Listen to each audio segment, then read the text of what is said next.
keep that going, but then do this to actually start the website. Okay. My name is Amir Khan. I am 18 years old. Today is August 9th, 2020, and I'm speaking with Hameed Khan, who is my dada. I'm recording this interview in Orinda, California.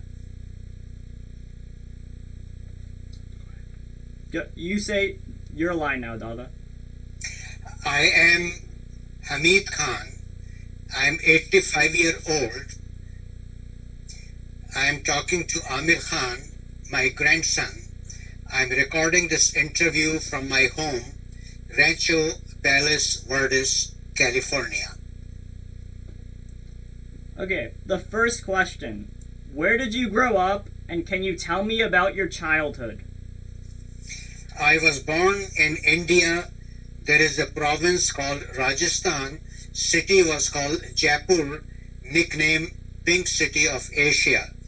I was born there in my grandparents' ranch house, which was a big ranch, along with my 6 other sisters. I was mainly cared in addition to my mother, but my grandmother, who was very affectionate, and she was little prejudiced that she liked the boys more than the girl, so I became the most favorite child in the house. And she cared for me. I played around with my sisters, with my parents, and also with my both the grandparents. And it was a wonderful growing childhood. We did had a huge private garden in the back of the house. I spent much of the time in that garden, and that were the fruit trees, mainly mangoes. So to make my sisters and cousins happy, I used to climb those trees to pluck the well-ripe mangoes and threw down to the girls, and they loved me for that. Okay, the second question. Tell me about your parents and grandparents. Who had the most influence on your life? My grandparents were very affectionate to me. My grandfather was the landlord who had a lot of fruit gardens, and his official designation was in charge of the estate gardens, who took care of the royal gardens of the estate's ruler called Maharaja. And my grandmother was a lady at home, but she had a lot of servants, and she used to tell them what to do, because they used to pick lot of fruits from my grandpa's garden, and she helped my grandma to pickle them and other. My mother was a housewife, and she helped me a lot running around. And my father somehow did not like my religious teacher because he used to use some bad words, and my father caught him once saying the bad word.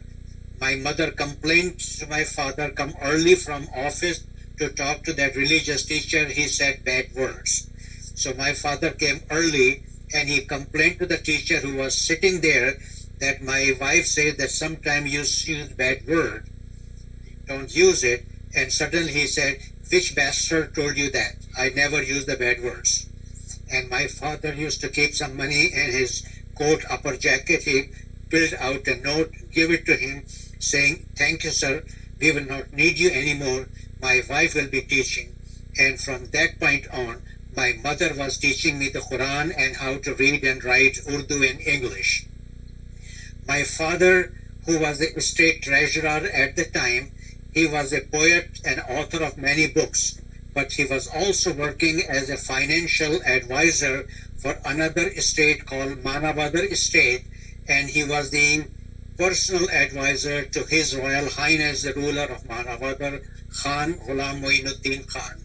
And he spent much of the time in Manavadar Palace with the ruler, but he used to come for a couple of weeks back to Jaipur, our house. After 3 years, my mother felt uncomfortable that he was away from the home, and my mother said, your children need a more supervised guardian. So he quit that job, came back to Jaipur, and continued to work at that point as state treasurer. And he worked in that capacity. As a state treasurer, he used to travel a lot from city to city on official business. Couple of times he used to pick me with him and I used to travel a lot with my father, and that is a very pleasant memory that I had. He is the one who inherited my grandfather's horse, and he's the one who trained me to ride the horse. And after that, I was riding the horse myself. Just beside the point, but on one point, as my grandfather came riding the horse, and the horse was waiting for the attendant to take him away, the horse invited me. I got on top of the horse, and horse just jumped. There was a cow shed back of the house, and the horse run from there.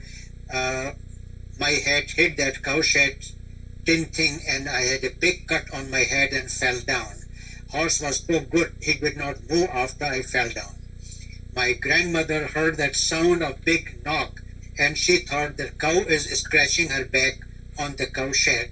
And he told my mother, run and see the cow is damaging the cow shed.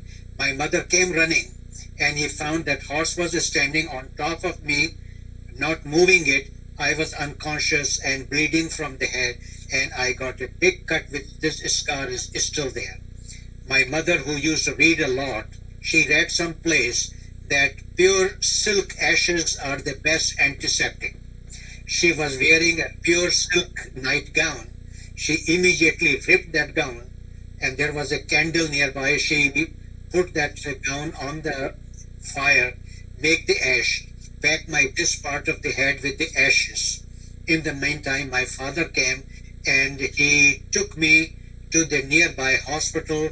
The chief of neurosurgery was Dr. Haig. He looked at me, and he just told my mother laughingly, you are right. Your son has hard head. Because I did not crack my skull. I was unconscious or semi-unconscious for 24 hours. I recovered after that. After that, my mother used to tease me, pointing to the scar, my silk gown is here. You have to get me a new silk gown. I promised her, and once I got married, I got her a new, beautiful silk gown. She loved it. Okay. And about the childhood. Okay, then the third question. What was my Abba like growing up? Your Abba, my oldest son, was the very precious one. It is kind of confidential, but before Abba, I had one girl who died in infancy. And I and my wife was very upset having lost the first child, which was a girl. They were praying a lot.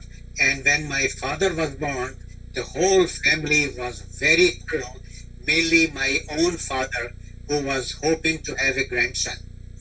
And then Abba, your father, was raised mainly by my parents, and he was very, very close to his grandfather, which is my father. And he used to take me out. When Abba was only under a year old, when I used to go to my clinic, he insisted that he need to take a car ride with me. So I used to put him in my lap and let him pretend that he was driving the car in the neighborhood. So at the age of 1 year, he became an excellent driver with his Abba helping. One day I was in a rush and I was ready to go. So I told my elder sister, we called Choti Appa, which was the second girl in the family, and he told, take Junaid inside it because I am ready to go out. So my sister took me to the backyard. After 1 minute, your father was such a smart child, he knew why he was in the backyard. Suddenly he tells his Popo, Choti Appa, let's go inside, Abbu is already gone. So we came in and Abba was really gone. When he came, we told him this story, and everybody laughed and saying, he is going to be a very smart person. You cannot fool him anyway. That's the way your father raised. And then once he grew up, I was the one who taught him, even though my wife, your grandma, was against me teaching my son that you may not have the patience. But I had a lot of patience. I taught him how to drive the car. And he became an excellent driver. At that time, I learned to fly myself. I had my own aeroplane, and I started taking him to fly with me all the time. And when he graduated, we decided to give him a gift, and his mother told him that we are giving a gift on graduation, a free trip to Europe. And suddenly he looked at me, Abba, how much will it cost? And I said, you don't have to worry about that. We are paying for that. And he said, no, the reason I asked, I already checked how much it costs to become a pilot. And I think that's cheaper than the trip to the Europe. And I said, we will do that. So then we changed it. Rather than trip to the Europe, I paid for his pilot license tuition. There was a requirement that it has to be minimum 20 hours in the air when you can get test for the pilot license. And he told me on the 18th hour, Abba, I'm ready, but I have to still put up 2 more hours. I don't want to waste any more of your money or time.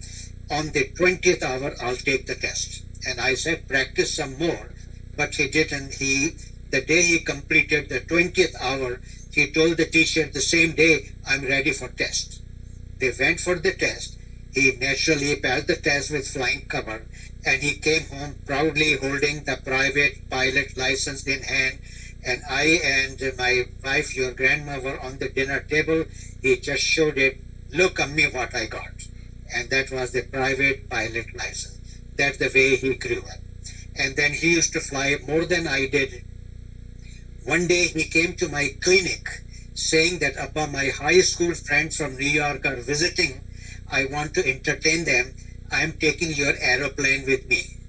I gave him the key and I asked him, when are you coming back? He said, around sunset. I said, okay. I gave him the key and he took his friends and he flew away to a place between Los Angeles and San Francisco called a certain ranch, Harris Ranch.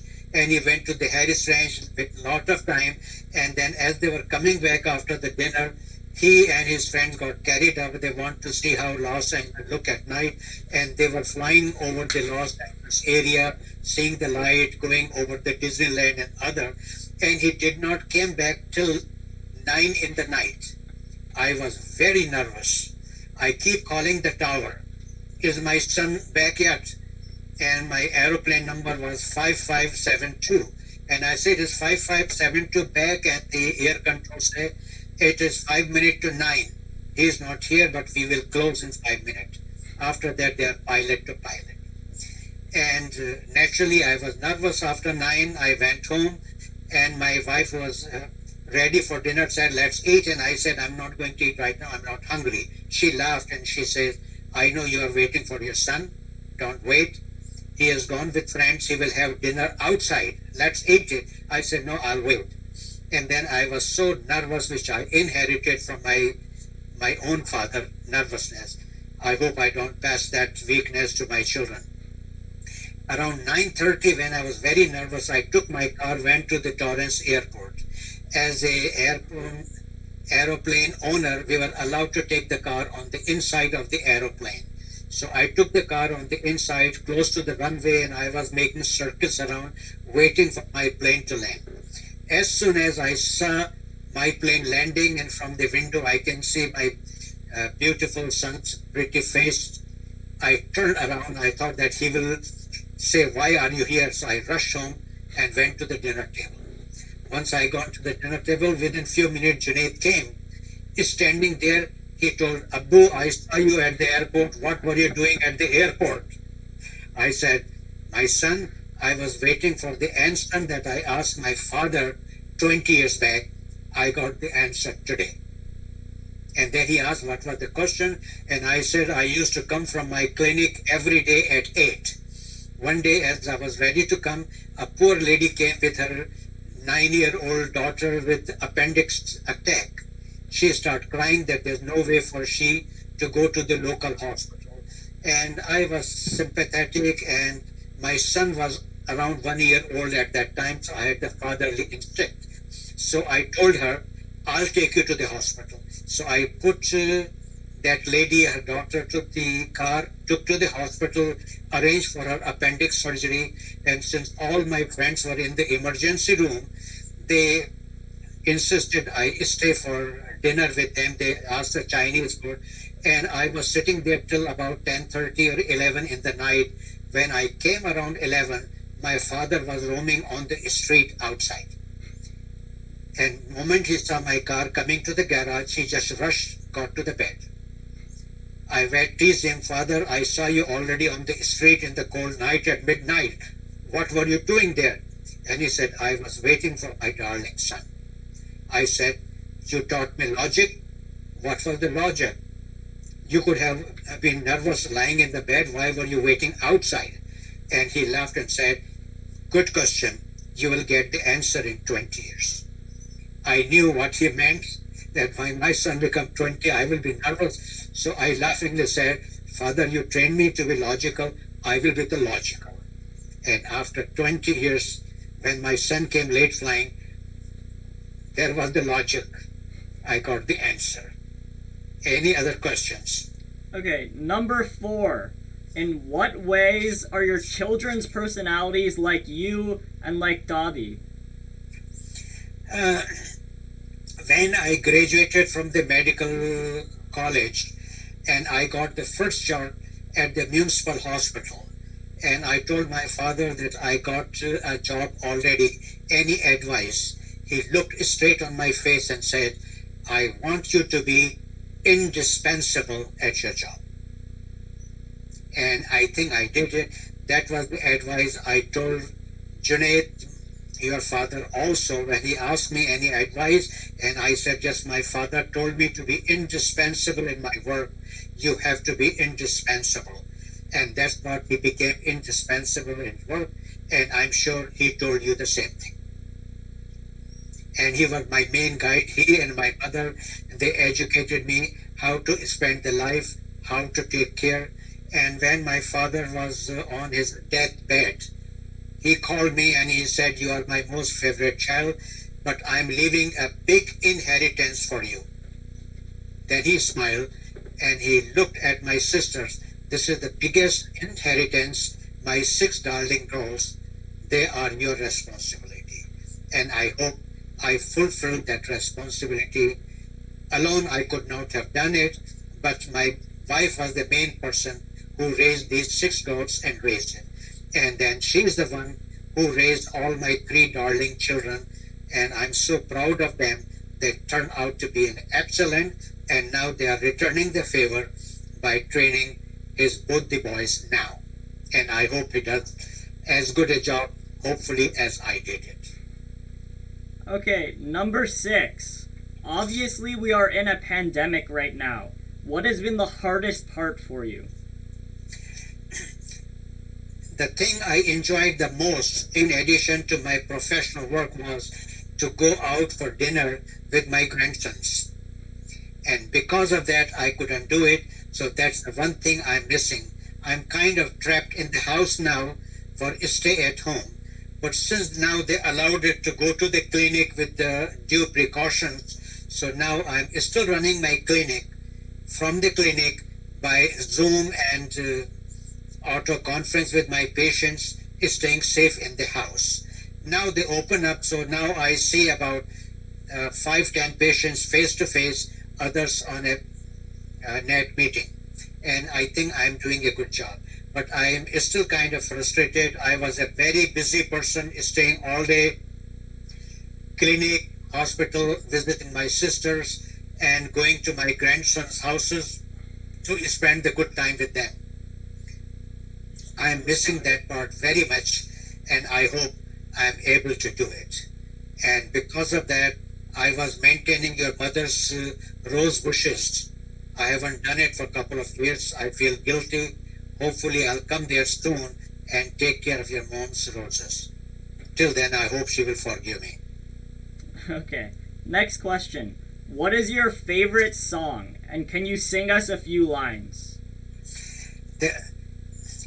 In high school, let me go back. My father was good on music. He was learning a classical music, and a teacher used to come to our house to teach my father how to play harmonium and start singing.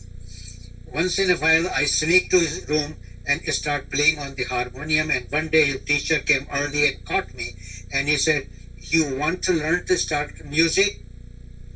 And I thankfully told him, "Thank you very much, because if I start learning from you, my father will expect me, as always, to be a perfectionist, and I don't enjoy getting yelled and beat up. So I rather skip the music, and I declined to learn it. But that craze was still there. When I was into early college, next to our house, there was a student of my brother who was an engineer who used to teach student music. So I told him I want to go and learn. So I went to his house, start to learn piano first. It was very frustrating. Piano is a hard thing to learn, but I learned it a little bit.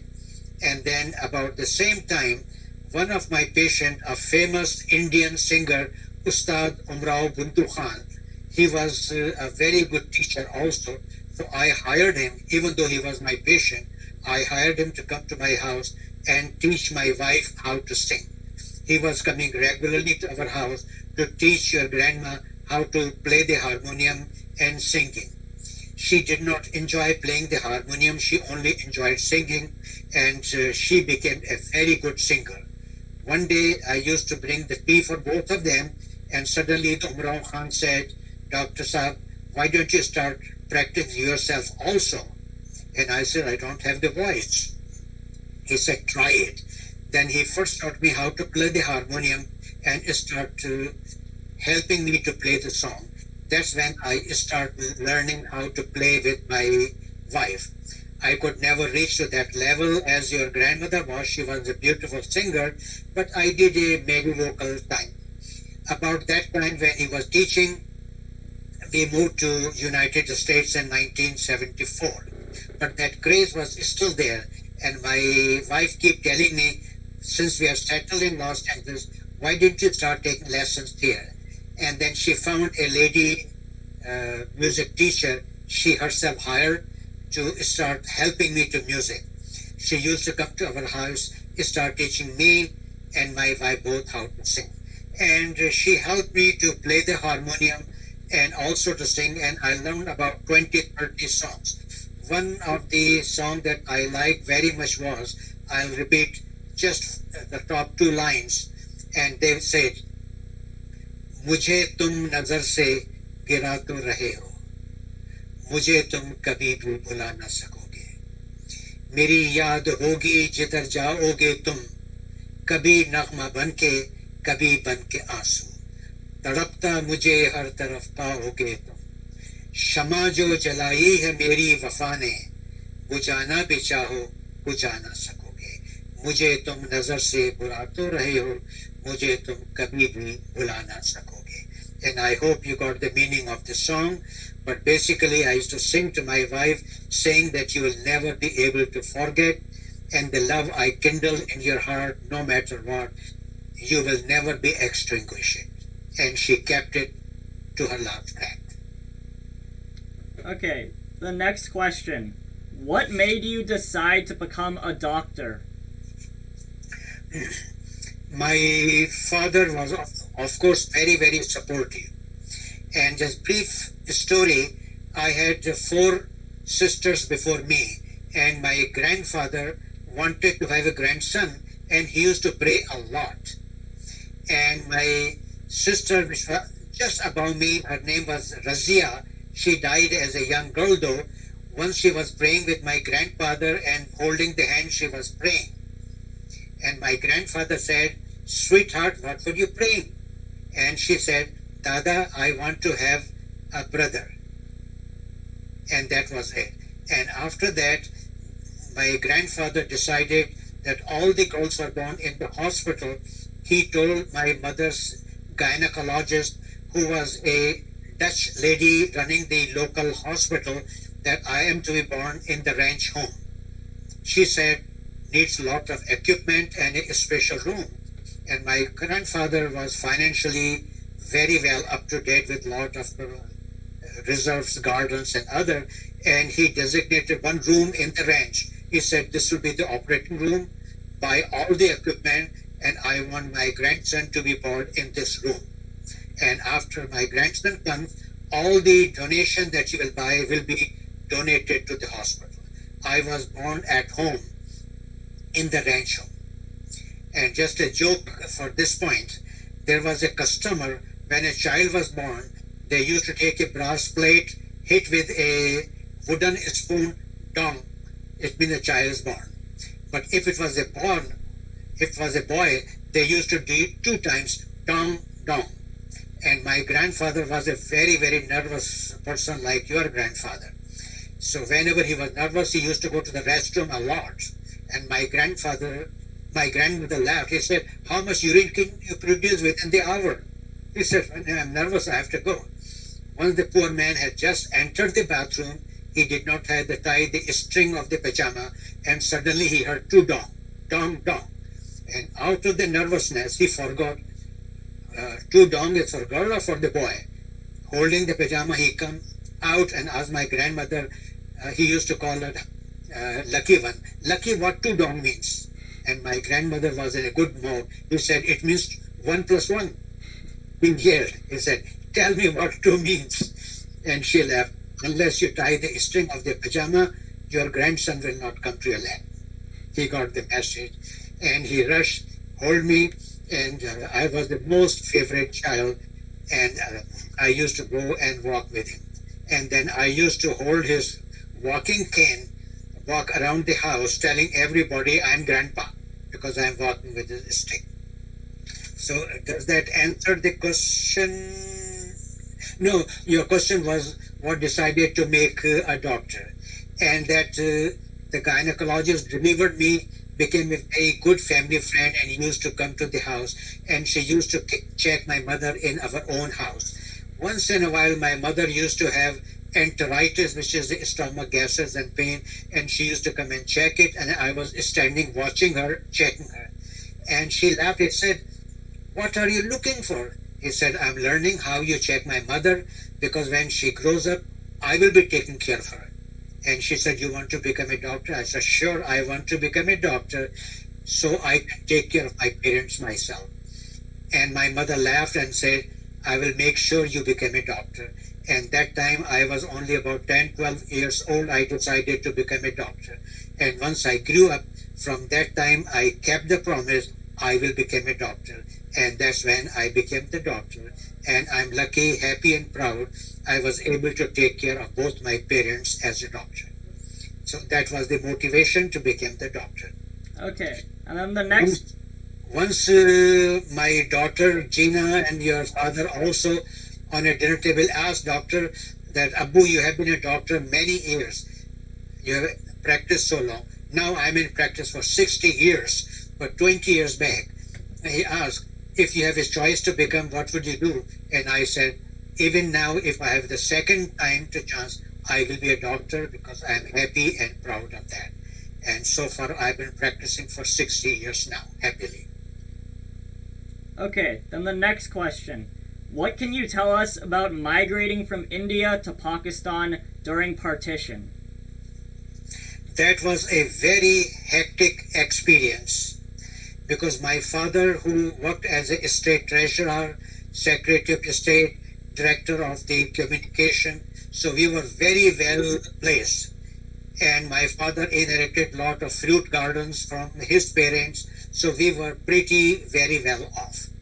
In 1947, the partition came. Majority of the Muslims from North India became to the newly developed country, Pakistan.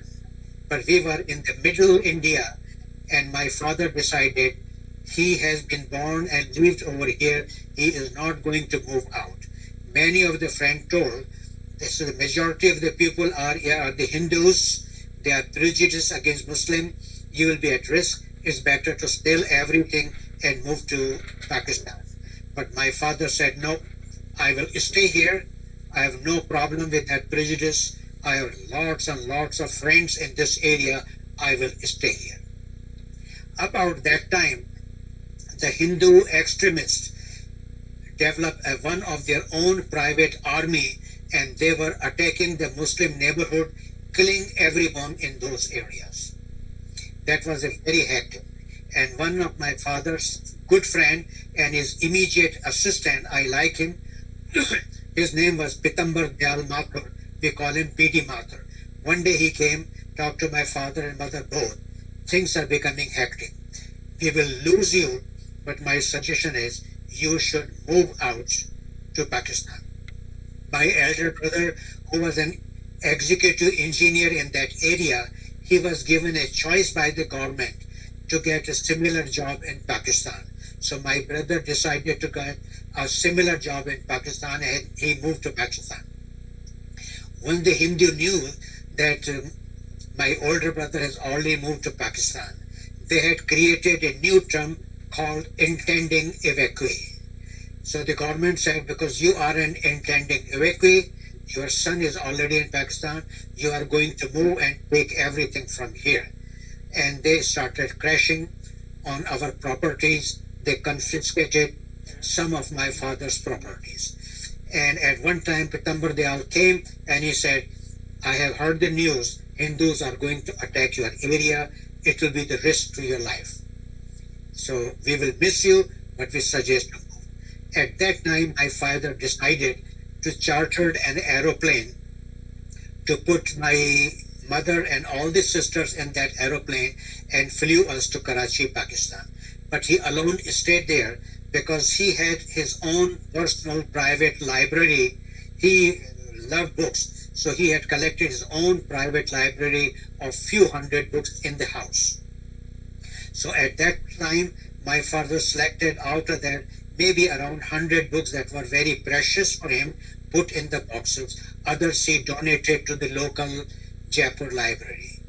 When my Pitambar Dayal knew that these are boxes my father was going to ship to Pakistan, he was very much against that. Once that Hindu estimate knows you are shipping boxes, they will come after you.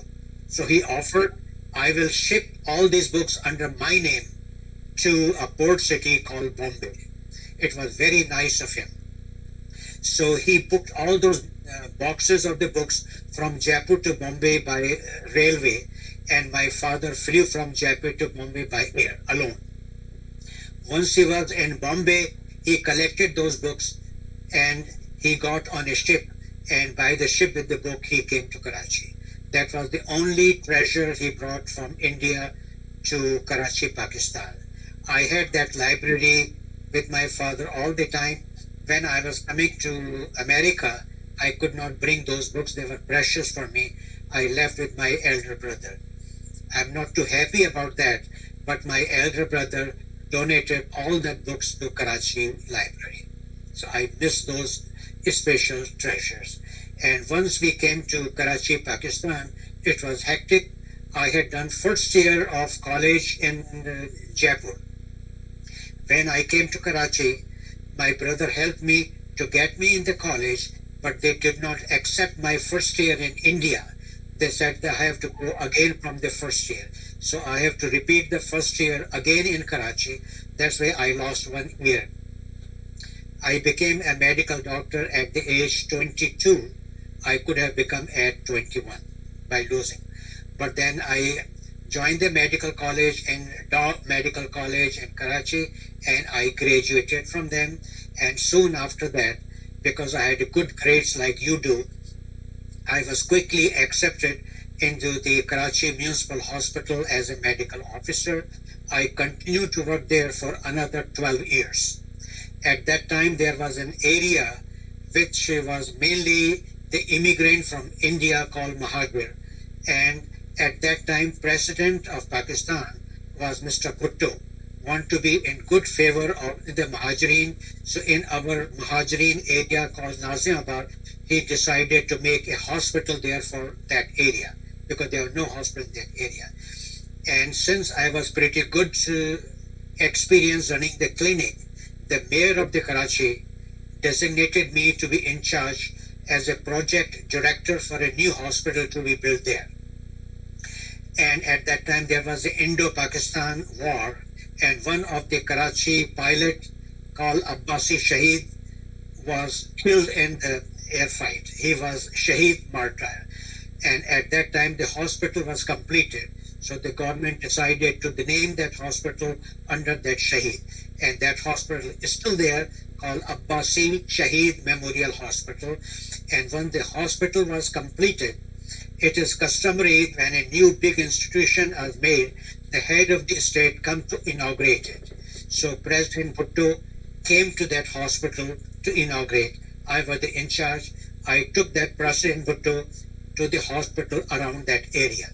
He was very impressed and he said, "Young doctor, you have done an excellent job. Anything you want to do." That time there was shortage of doctor in Pakistan and there was a rule called NOC, no objection certificate for professional to leave the country, and the doctors come under that. Even though I had a desire to go for higher studies out of the country, because of the rule I could not go. I was forbidden. So when the president asked me anything you want to do, on the spur of the moment I suddenly said, "Sir, I want to go to United States for further studies." He said, "Sure, you should do it. You've done an excellent job." And the Interior Minister was standing with him. He told the Interior Minister, "Make all arrangement for this young doctor to America." That was the President's order. Second day, I got the call from Secretary of State that this is the NOC for you, no objection. Plan and go to United States. That time, I decided to come to United States. First, I was thinking I'll come alone because there is an examination called ECFMG, Education Council for Foreign Medical Graduate, equivalent to the board examination in America for doctors. And I decided to take the examination. They allowed to be taken from Karachi. I passed it. So I already had reciprocity for medical license in America. And I told my wife that I'll go alone, get established, and call. But your grandma was very smart. And she said, "We will put up with all the hardship together. Let's all go together." And she quoted me one old story from the Muslim history. Then when the Arabs attacked from Morocco to Spain to capture the port of Morocco to Andalus, and all the soldiers went by boat to the coast of Spain, and he ordered his soldier, put all the boat to fire. All the boats were burned, and all the soldiers said, "In case we get defeated, how shall we go back?" And that was Tariq, was the name of the commander. He said, "That is the message. Either we win or we die, we are not going back." And that's how Spain became a Muslim empire. So your grandmother quoted that story that we are going to America to establish in that promising country with the idea never to come back. Okay. So we sold everything, and then I, my 3 children, my wife, all together came to Chicago, where my sister was already there. And very soon I was accepted in a residency program. And from that time, we came in October, but I got the job starting within 2 months in January. Okay. And then I started developing, and I'm happy I did pretty good all that time. Okay, Dada, we have a little over a minute left. So for the last question, what can you tell me about Ubad uncle and Gina auntie? Yeah, I have 2 boys and 1 girl. Gina being the youngest, she became a favorite of the family. And since we lost my oldest child, which was a girl, her name was Haina, and then my grandmother was very much wanting another granddaughter. So after my 2 grandsons was born, then Gina was born. And in Urdu, Gina means to live, and her name was Humaira. But when my grandmother was rocking in her arms, she used to say, "You have to live, live, live," which means Gina, Gina, Gina. And that's how her nickname came to be Gina. And I'm very happy and proud that all my 3 children, their mother raised me to be excellent. They are well established, and they are doing great. And I'm very proud of them all. Legacy. Last one. Chef. Okay, and then the last question, is there any wisdom you want to pass on to future generations? I will pass on the same thing which my father told me: in whatever field you go, be indispensable. My father, who came from a very rich family, but once we moved to Pakistan, suddenly we were hand to mouth, struggling to survive. And then father got established, he got another job and developed. So my father's message was, never be disappointed in Lord's mercy, because you can have up and down in the life. So put up with the hard time, always hoping there is a good tomorrow. And there's a message: no matter how hardship you go, there's always a good tomorrow. Believe in Almighty Allah's mercy, and next day will be better than the past day. Okay, That's the same message I'm passing on. that's all the time we have, Dada. Thank you. I was happy to talk to my grandson. You really asked very smart, good question, and I hope I satisfied you. Thank you. Stop the other- God bless you. What we say, Allah Hafiz.